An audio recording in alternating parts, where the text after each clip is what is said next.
Bueno, para mí es un auténtico placer y un privilegio poder presentar a nuestro primer ponente, que además le hemos engañado para que sea moderador de la primera mesa, ¿no? Y ha aceptado. O sea que muchísimas gracias, Joaquín Álvarez Barrientos, por aceptar dar la primera charla sobre este seminario en el que él nos va a ofrecer las pautas para centrar esta problemática, ¿no? Voy a presentar muy rápidamente porque todo el mundo seguro que conoce a Joaquín. Joaquín Álvarez Barrientos es profesor de investigación en el Consejo Superior de Investigaciones Científicas y bueno, tiene una cantidad de premios que podéis leer en el currículum, pero voy a mencionar un par de ellos, ¿no? El premio Leandro Fernández Moratín o el premio de investigación de la Real Sociedad Menéndez y Pelayo, ¿no? Él se ocupa de historia intelectual y cultural en España, sobre todo en los siglos XVIII y XIX y al XX, ¿no? Y ha impartido docencia en distintas universidades, ha publicado cantidad de publicaciones, pero destacan, por ejemplo, la novela del siglo XVIII, Los hombres de letras en la España del siglo XVIII, Apóstoles y arribistas, o El crimen de la escritura, una historia de falsificaciones literarias españolas, ¿no? Cultura y ciudad, y entre los últimos vamos a destacar sobre todo maquetista y artillero León Gil de Palacio, 1778-1849, Entre ciudad y patrimonio, y una novela, ¿no? Una novela que seguramente tiene bastante que ver también con el tema de hoy, ¿no? Porque se titula Una historia de impostores, ¿no? Bueno, yo creo que él mismo nos va a demostrar cuál es el contenido de todas estas investigaciones con una charla que estoy seguro que nos va a encantar a todos. Muchas gracias, Joaquín, de nuevo por estar con nosotros y os dejo con Joaquín. Gracias a ti, Andrés, por tus amables palabras. Por otro lado, creo que has creado unas expectativas y no sé si voy a satisfacer. No lo había enchufado. Decía que gracias, Andrés, por tus palabras, gracias a la organización por invitarme. Y yo habitualmente hablo las conferencias, pero en esta ocasión voy a leer las páginas que he escrito, que no son muchas, no hay que tener miedo, porque son unas reflexiones concretas sobre un ámbito bastante amplio, como es el de las falsificaciones. Y aunque no sé si he satisfecho vuestra petición, pero he intentado referirme a las falsificaciones en el mayor número posible de aspectos, desde el histórico al temático, al conceptual, etc. Entonces, quizá quede un batiburrillo enorme o quizá haya un poco de cohesión en todo lo que he contado. Creo que lo mejor, para que haya lo segundo, es que lea estas páginas y espero no aburrirles durante media hora, que es lo que tenemos, ¿no? Bien, mi tema, el título es El engaño y la confianza, reflexiones al hilo de la relación entre auténtico y falso. Despreciada durante muchos años, la producción falsa apenas recibió atención de los estudiosos, salvo contadas excepciones. El estudio más sistemático de lo apócrifo hay que situarlo en el siglo XX y, sobre todo, en el cambio del 20 al 21. Gracias por los pajaritos. En el cambio del 20 al 21, lo cual seguramente se relacione con que la institución académica ha ampliado sus campos de trabajo como consecuencia del influjo de corrientes críticas derivadas de la posmodernidad, que se han aplicado a la comprensión de las obras que juegan con la figura del autor y que cuestionan la importancia de la firma tras la desaparición o el debilitamiento de un esquema de pensamiento binario que ordenaba el mundo. Así, hoy en día, la oposición auténtico-falso se ha diluido como consecuencia de la disolución de un mundo que se entendía desde el enfrentamiento de opuestos: democracia, dictadura, capitalismo, comunismo, etc. Si bien, a la vista de lo que sucede durante los últimos años, no sería imposible que ese nuevo mundo dual se hubiera fortalecido ese mundo dual se hubiera fortalecido entre nosotros. A pesar de todo, contrasta la poca atención que la historiografía ha dedicado a las prácticas apócrifas con su presencia constante desde los orígenes de la creación artística y dado su uso histórico y político. Es un continuum que se constata sin ninguna dificultad, así como el hecho de que ambas prácticas, la auténtica y la falsa, están en constante diálogo y no pocas veces se explican.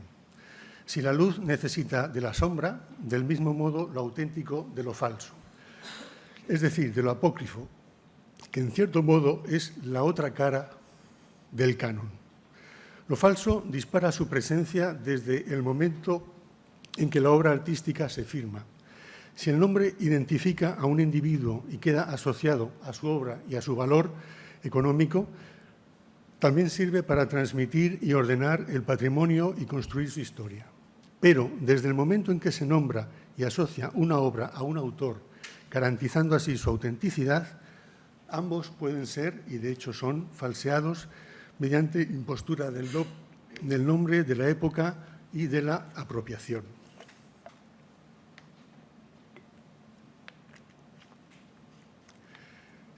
Tanto lo que denominamos arte y literatura falso o apócrifo, como los heterónimos que llevan a cabo esas obras, forman parte de la historia de nuestra cultura y son, al mismo tiempo, respuestas que se ofrecen a cuestiones planteadas por esa cultura. No de otro modo hay que entender, por ejemplo, a los poetas inventados por Antonio Machado para responder a la situación de la poesía en la España de su tiempo, ni su Juan de Mairena, que es una alternativa de pensamiento social y filosófico, ni las cartas supuestas entre Góngora y el Greco sobre el cubismo, que en 1921 situaban a este último como precursor vanguardista. Por eso, los motivos para falsificar son muchos, aunque se puedan agrupar bajo el interés económico, el patriótico, el lúdico y la vanidad profesional. Engañar a los expertos y colegas se revela como uno de los mayores placeres. La falsificación así puede ser una venganza personal, una respuesta a la situación en torno, una llamada de atención, una oferta crítica o una salida a un escenario estético agotado. En este sentido, es un modo de reorganizar el saber y la producción cultural. Los gestores de apócrifos están atentos a lo que ocurre alrededor y se sirven de lo falso para influir sobre el entorno. Las falsificaciones manifiestan una conciencia revisionista de tópicos, géneros, cánones, ideas políticas y creencias. Por tanto, examinan el territorio y lo manipulan para ir más allá. Preguntan sobre la realidad cultural y sobre aquello que la constituye. Por otra parte, como también decía Caro Baroja, aquello que inquieta o interesa se falsifica, creándose así un mercado, unas veces paralelo al de objetos auténticos y otra en el que lo falso convive con lo auténtico. Quizá no tan paradójicamente lo falso sea necesario para revelar la autenticidad de los objetos. Hoy en día nada escapa de ser falsificado, desde productos alimenticios y medicamentos hasta marcas de moda. Pero no es algo nuevo, como ya se ha dicho. Sebastián de Covarrubias, por ejemplo, en su Tesoro de la Lengua de 1611, recordaba que se falseaba o adulteraba todo. Falsifícanse las drogas, las mercaderías y toda cosa que se da o vende adulterándola, que es especie de hurto. Esta práctica se da también en la investigación. Lograr prestigio rápidamente, aparecer como alguien brillante, la envidia, humillar al colega, conseguir beneficios científicos, además de la presión por publicar, son algunas de las razones que llevan a estas prácticas. Las malas prácticas aumentan, a pesar de los comités que velan por la honestidad de las investigaciones que se ofrecen a la sociedad. Y lo cierto es que no pocas veces los mismos que las ejecutan, los mismos que incurren en conductas inapropiadas, como inventar experimentos, omitir o cocinar datos, manipular resultados, robar el trabajo de otros, son los encargados de controlar que eso no suceda. Se explicita así, una vez más, la relación de dependencia entre ámbitos de la actividad humana, que se manifiesta también en que si los medios de detección de lo falso avanzan porque existen fraudes, Estos mejoran su factura para soslayar esos sistemas de control. Desde 1975 hasta 2012, el fraude de trabajos científicos se ha multiplicado por 10 y, por tanto, la retirada de los artículos que incurrían en esas faltas, aumentando en la misma proporción el número de retractaciones, que se pueden ver, hay muchas páginas, muchos blogs que incorporan estas retractaciones. Quizá la mejor es Retractation Watch, ahí se pueden ver estos casos. Aunque auténtico y falso están seguramente condenados a entenderse, tanto en la práctica falsaria como en su comprensión, persecución y denuncia, figuran criterios de orden moral. De hecho, posiblemente es la moral, junto a lo legal, el punto de vista y el acercamiento que de manera más continua y frecuente se utiliza para hablar de los fraudes, independientemente de la actividad falsaria de que se trate y de su trascendencia. Porque si en ocasiones lo falso puede ser solo un juego, también tiene proyecciones más hondas y crea identidad, cultura y conocimiento. Un conocimiento que se agarra y permanece en la mentalidad colectiva mucho más, mejor y por más tiempo que el auténtico, incluso si se ha desmontado su condición apócrifa. Otra característica de lo falso es su fuerza genética, ya que de unos falsos salen otros, que a menudo sirven para autorizar el anterior. Es una de las estrategias del apócrifo para lograr su autenticidad. También invaden el terreno ortodoxo de los saberes. Perdón, pero tengo la voz, como ven, bastante regular. Es de todos conocido el modo en que el falso fósil hallado en 1912 en Piltdown determinó por más de 40 años los estudios paleoantropológicos y alteró el conocimiento del árbol filogenético de la familia humana. No tan sabido es que, para el caso español, gran parte de la interpretación de la poesía de Bécquer se hizo a partir de poemas que no eran suyos, sino atribuidos por un impostor. Ni tan conocido es el papel fundamental que el heterónimo Dr. Tebusen tuvo en el desarrollo del cervantismo durante el siglo XIX y el siglo XX. Y hay muchos otros casos similares. Lo apócrifo, por tanto, es importante en la construcción de la cultura. Según en qué ámbito se dé, tiene más o menos importancia y eco social. Así, por ejemplo, la falsificación literaria apenas trasciende la sociedad, porque no altera el valor económico del producto, como sí sucede con las obras de arte y con las marcas, cuyas falsificaciones pueden además perjudicar la salud, como ocurre con las adulteraciones alimentarias y de la farmacopea. La falsificación literaria se queda en el ámbito de lo simbólico y afecta exclusivamente a lo intelectual, que puede reflejarse en el espacio académico o en la prensa si está implicado un autor importante. Pero, aunque ese eco sea mínimo socialmente, la literatura apócrifa es importante en la construcción de cualquier literatura nacional, como lo son los mitos y las imposturas históricas en la conformación de las naciones, como ya estudió Caro Baroja. Y tan entremezclado está en la mentalidad de las personas lo falso con lo auténtico en este ámbito, que a menudo no se suele distinguir ni se siente la necesidad de discriminarlo, porque forman parte necesaria de un discurso que se explica y justifica de este modo, con esos elementos. Una historia de la literatura apócrifa es necesaria, como una historia del arte apócrifo, para dar cuenta de un modo más concreto de la realidad cultural en la que nos movemos. Para comprender mejor ese patrimonio y el patrimonio en general, pues el diálogo entre las prácticas es constante, como ya he señalado. Se trataría de insertar en el relato ortodoxo aquello que se considera periférico o lo que queda fuera, por no considerarlo en el orden del canon.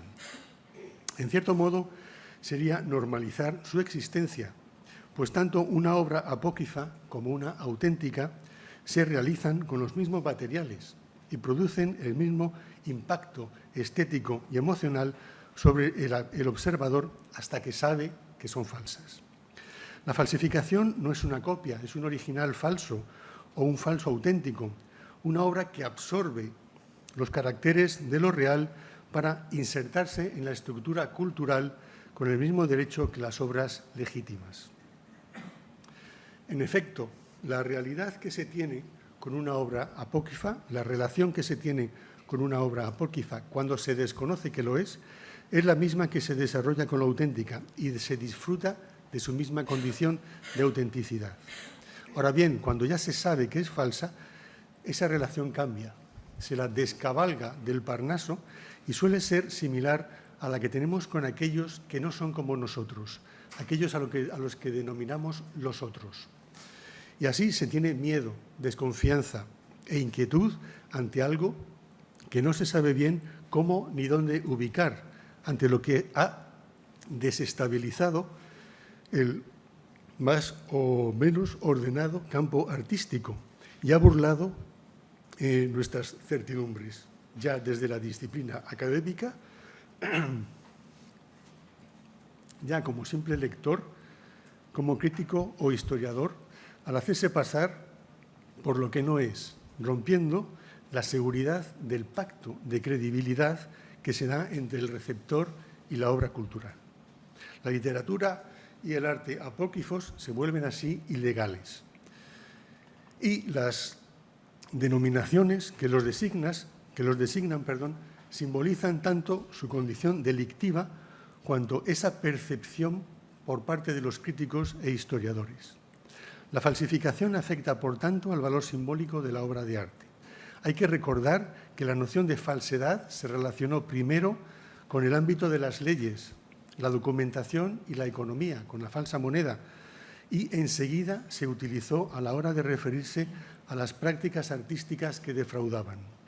Desde el momento en que el arte y la literatura se apreciaron como bienes económicos, desde que entraron en el mercado de la compraventa y el coleccionismo, las producciones fraudulentas se denominaron con el léxico creado para referirse a los otros falsos. Lo falso ejerce un poder inmaterial que produce efectos como su propia autenticidad y la inserción en las series canónicas hasta generar polémicas y enfrentamientos. En realidad, toda falsificación modifica el tiempo, la historia, el futuro y la serie en que se inscribe. Es o puede ser un ajuste de cuentas de su autor con el pasado, con el presente y con un hipotético e imaginado futuro. Estos efectos se consiguen mediante el engaño, mediante la ruptura del pacto de confianza. Por tanto, se puede decir que lo apócrifo o falso, más que como criterio estético, funciona como concepto historiográfico de valor moral. Se podría también hablar de una economía de la moral, desde el que se ordena la historia de la cultura. En este sentido, el autor apócrifo trabaja para producir el efecto de realidad en el mismo sentido que se tiene cuando se aprecia una obra auténtica. Pero, evidentemente, no podemos quedarnos solo en este ámbito o estado del análisis, porque la falsificación solo adquiere su verdadero significado y dimensión cuando es descubierta. Es entonces cuando se está en disposición de conocer los elementos intra y extraliterarios, artísticos o históricos que han funcionado a la hora de gestarla y darle sentido.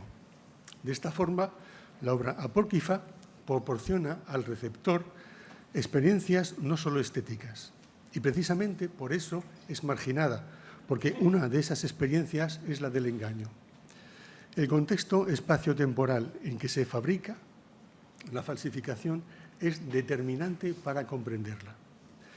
Pero desde el punto de vista de la producción, lo apócrifo permite al creador emplear elementos y técnicas que consolidan y amplifican su capacidad creativa, ya que no solo construye una obra, sino que también da vida a uno o varios autores, los llamados heterónimos, además de gestar el entorno creíble en el que han de situarse esas falsificaciones.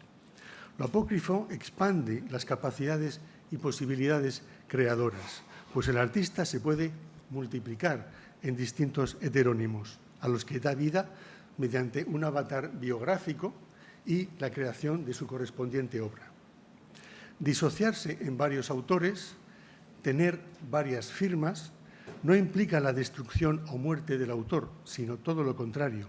Es el modo de reivindicar su papel indiscutible, central y necesario. Del mismo modo que hay páginas web que relacionan y explican falsificaciones literarias e históricas,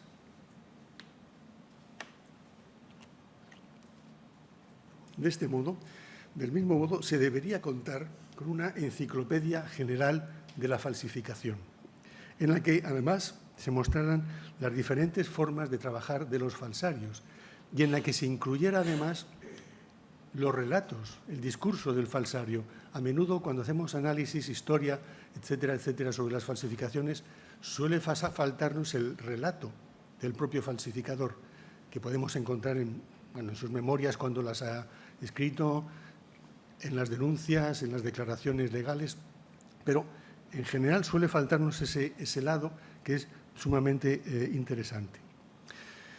En fin, distinto es el modo de hacer del que falsea un documento o una obra literaria del que forja una obra de arte.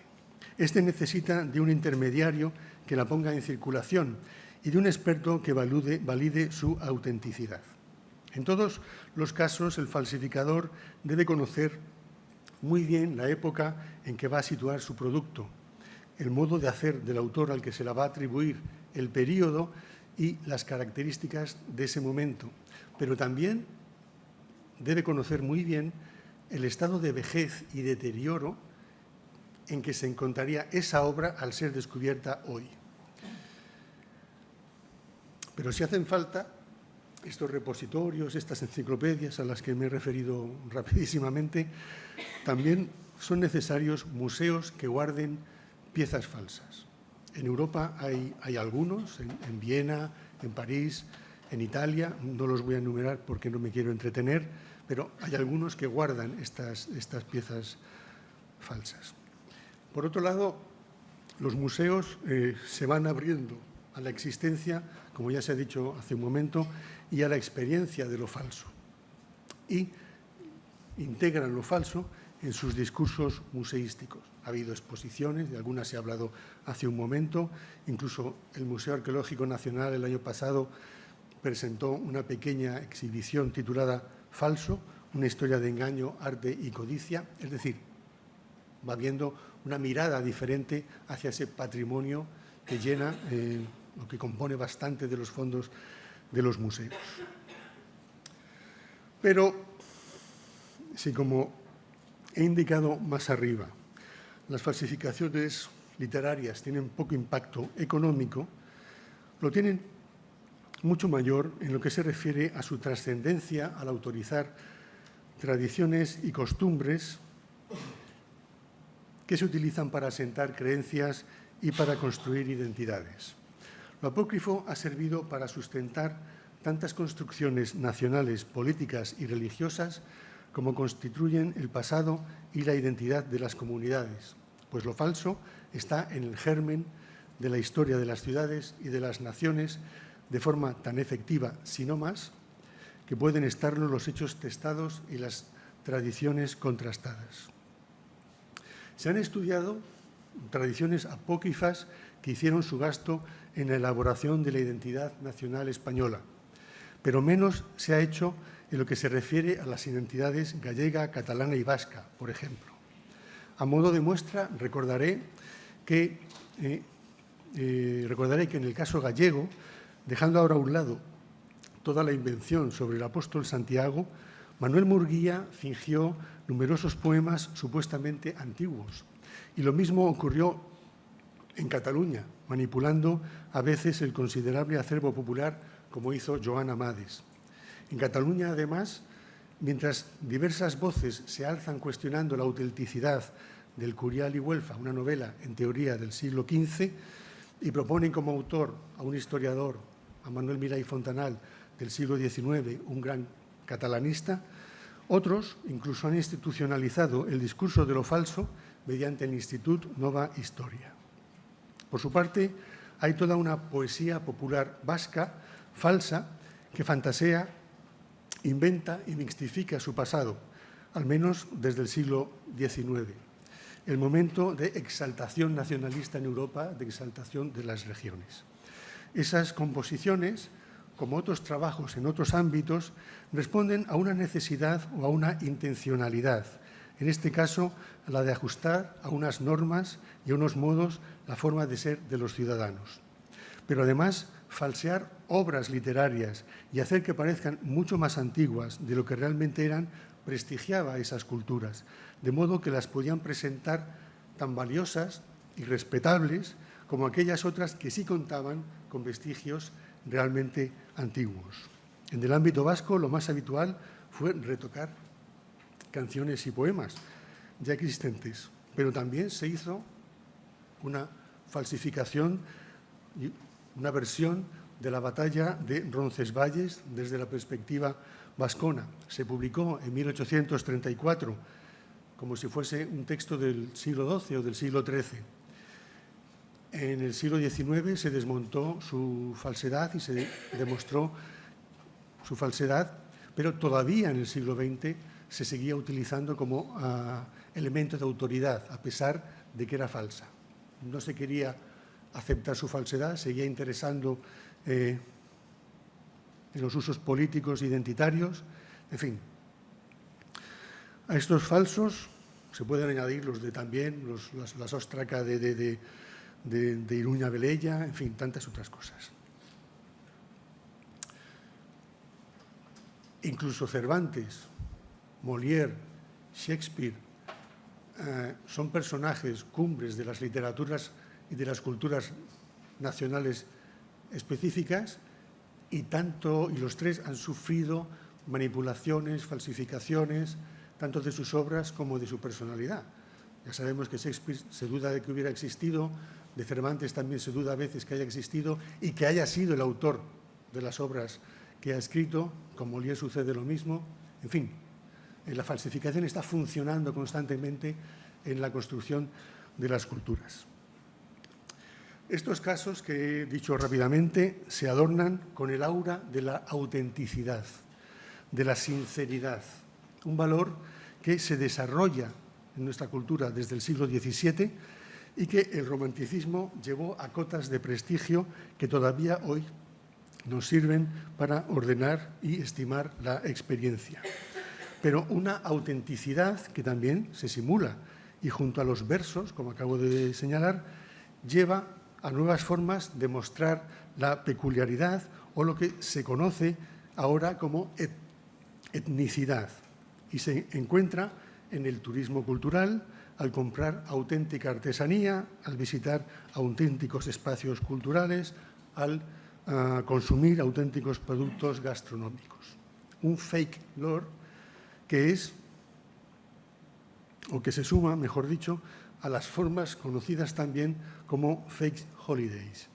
La tentación, en estos casos, de supuesta y real autenticidad, en la que se cae siempre, está en apropiarse de esas formas y presentarlas como las únicas posibles de ser ciudadano, de mantener unas costumbres y unas tradiciones, como si costumbres y tradiciones no fueran entes dinámicos que cambian y se actualizan, pues si no lo hacen, dejan de servir a los individuos y desaparecen.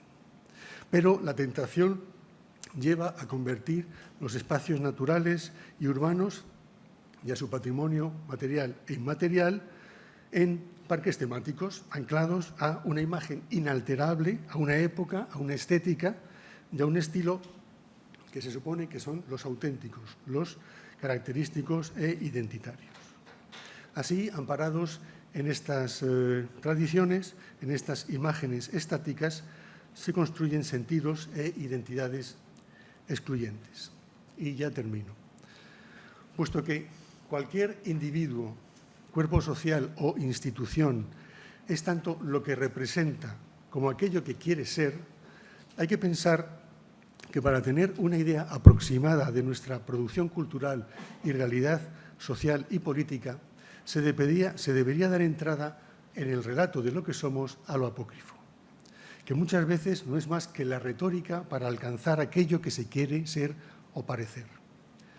Como declaran las falsas genealogías que José Pellicer hizo para cualquiera que pudiera pagarlas, las imposturas, las apropiaciones de obras y personalidades ajenas y tantos otros recursos como se mueven en la órbita de la falsificación.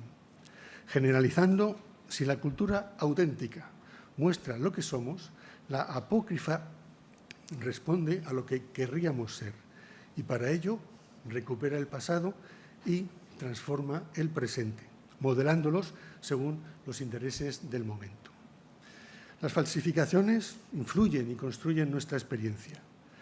La confianza es fundamental a la hora de conceder credibilidad a la construcción apócrifa. Y lo es tanto más cuanto que el papel y la función de la ficción, de la invención, ha variado con el paso del tiempo. Verdad y mentira, verdad y ficción, tuvieron asignados sus campos de acción, de actuación, lo cual daba seguridad a los relatos y al mismo receptor de esos mensajes. Pero esa seguridad se fue diluyendo poco a poco, entró en juego el valor de la apariencia, el trasvase de métodos y recursos de géneros y ámbitos, y no hizo más que crecer estas prácticas, arrumbando los antiguos espacios de la cultura y los criterios para entenderlos. Desde el ámbito en que se dé la falsificación, esta revela la manipulación a la que la política somete al ciudadano y a la realidad. Pero la falsificación, la impostura, la heteronomía permiten ir más allá y representar diferentes papeles y personajes, abriendo la experiencia de lo real y de lo auténtico, precisamente desde la simulación. Si la autoridad y el poder se basan en la posesión y la gestión de la verdad, lo falso aparece para poner en duda esa creencia y esa relación, para poner en entredicho la verdad del sujeto. Gracias.